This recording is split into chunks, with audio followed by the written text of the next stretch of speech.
अस्सलाम वालेकुम। I hope सारे दोस्त ठीक होंगे। तो आज मैं बात करूँगा नज़रिए पे। जिस तरह पॉलिटिकल सिस्टम आजकल चल रहा है कि नज़रियात की बात हो रही है, कभी कोई नज़रियाती हो जाता है, कभी कोई नज़रियाती हो जाता है। तो मेरे भाई जिस नज़रिए पे पाकिस्तान बना था ना, वो उस नज़रिए पे आज तक किसी भी पॉलिटिकल पार्टी ने उस पे अमल नहीं किया। ठीक है, अभी तक पॉलिटिकल पार्टी जो इक़्तिदार में आई है, जो इक़्तिदार में नहीं आई, उनका मंशूर जिनमें कुछ मखसूस हैं जमातें जिनका मंशूर है, जिसमें इस्लाम वगैरह, हम इस्लाम के नाम पे हमारा ये मुल्क लिया गया। इसके अलावा बहुत सारी ऐसी बातें हैं कि जो हमसे छुपाई गई हैं। ठीक है, आप देख लें ये नज़रियात की जंग 1947 से स्टार्ट हुई है और बल्कि स्टार्ट तो बहुत पहले की हुई है। मैं पाकिस्तान बनने की बात करूँ 47 से लेके अभी 2024 तक, यानी 2024 तक, अभी तक भी हम नज़रियात को ही ले रहे हैं कि ये जी हमारा नज़रिया है, ये इस पार्टी के मंशूर में ये नज़रिया है, इस पार्टी के मंशूर में ये नज़रिया है। मेरे भाई मैं ज़्यादा दूर बात नहीं कर रहा, तो मैं बात फिर बहुत ज़्यादा लंबी हो जाएगी। मैं बात कर रहा हूँ जिस तरह आप कह लें कि सबसे पहले नज़रियाती मैं उन जो बानियान पाकिस्तान के मुतालिक तो कोई बात नहीं करूँगा। उसके बाद जो आप कह लें कि जिसमें जमहूर डेमोक्रेसी हमारे पाकिस्तान में आई, जिसमें अपना जुल्फ़िकार अली भुट्टो साहब थे पहले, जो कह लें कि वो अपने आप को नज़रियाती समझते थे। उसके बाद 1985 के इलेक्शन हुए, उसके बाद बेनज़ीर की हुकूमत आई, वो अपने आप को नज़रियाती कहती थी।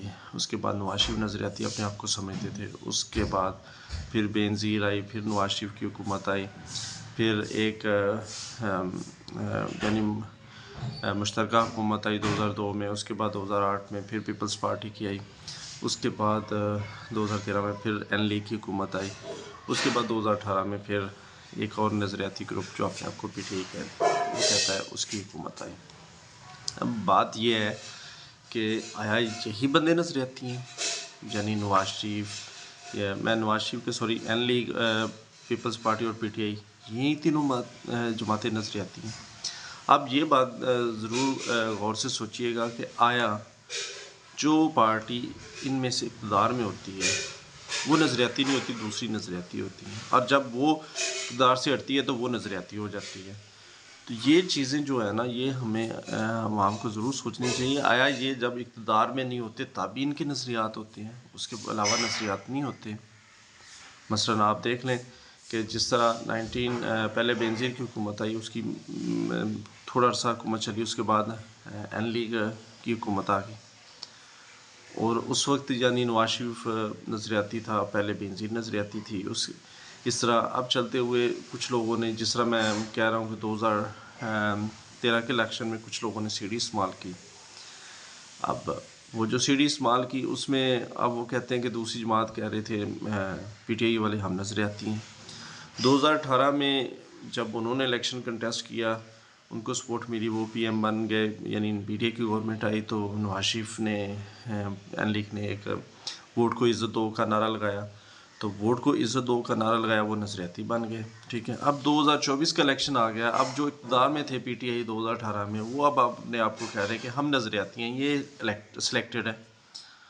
पहले सिलेक्टेड इमरान खान को एन लीग कहती थी, अब PTI वाले इसको कह रहे हैं। आप ये ज़रूर सोचिएगा, मैं कहता हूँ कि इनमें से कोई मेरे नज़रिए के मुताबिक नज़रियाती नहीं है। ठीक है, मेरे नज़रिए, मुझसे आप इख्तलाफ कर सकते हैं, लेकिन मेरे नज़रिए के मुताबिक इनमें से कोई नज़रियाती नहीं है।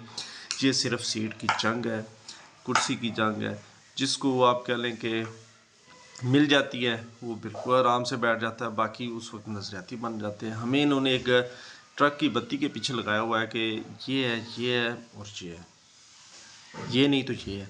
मेरे भाई इसके अलावा हमारे पास ऑप्शन नहीं है। अब हमारे जहन में एक बात बैठी होती है कि हम जी वोट, ये इस बंदे ने जीतना नहीं है, हम इसको क्यों दें। ठीक है मेरे भाई, आप अपने तौर पे तो एक तब्दीली का निशान, यानी आप एक ऐसे बंदे को वोट दें ना, कल को आपका ज़मीर और आपकी आने को आपको मलामत नहीं ना करेगा। आप ज़हनी सेटिस्फेक्शन तो होगी ना। अभी तो यही सोच रहे हैं जी फ़लाँ बंदा जी जीत रहा है, वो बंदा उसके जी पास 10-15 गन मैन है, ये है, वो हमारी बात सुनेगा, थाना कचहरी की बातें सुनेगा, तो हम उसको वोट दे रहे हैं। हालांकि ऐसी बात میرا خیال ہے اگر ہم اس کو اس بات کو بیس بنا کے ووٹ کاسٹ کر رہے ہیں تو یہ ہماری بہت بڑی زیادتی ہے. میں کہتا ہوں کہ ابھی بھی آپ کے پاس وقت ہے، آپ کھڑے ہو جائیں اپنے نظریے کے لیے اور اس بندے کو ووٹ کاسٹ کریں جو آپ کے اسلام اور پاکستان کا دشمن نہیں ہے. بس میں یہی بات کروں گا کہ نظریہ ان کے لیے کچھ نہیں، یہ سب ان کے منشور دیکھ لیں. میں کہہ رہا ہوں کہ ہر پارٹی کا منشور شروع سے لے کے ابھی تک کس نے کسی پہ عمل کیا ہو. تو یہ چیزیں ہیں، یہ ہمیں قوم بننے میں ابھی ٹائم لگے گا. میرے بھائی آپ قوم بنیں بجائے ہم ان کے. میں کہتا ہوں کہ اگر ہم ظالم حکمران کے خلاف کلمہ حق نہیں کہتے تو ہم شرک کرتے ہیں. میرے خیال میں وہ شرک ہے. تو اس لیے میرے بھائی جب بھی ووٹ کاسٹ کریں تو اپنے نظریے کو سامنے رکھتے ہوئے ووٹ کاسٹ کریں. والسلام.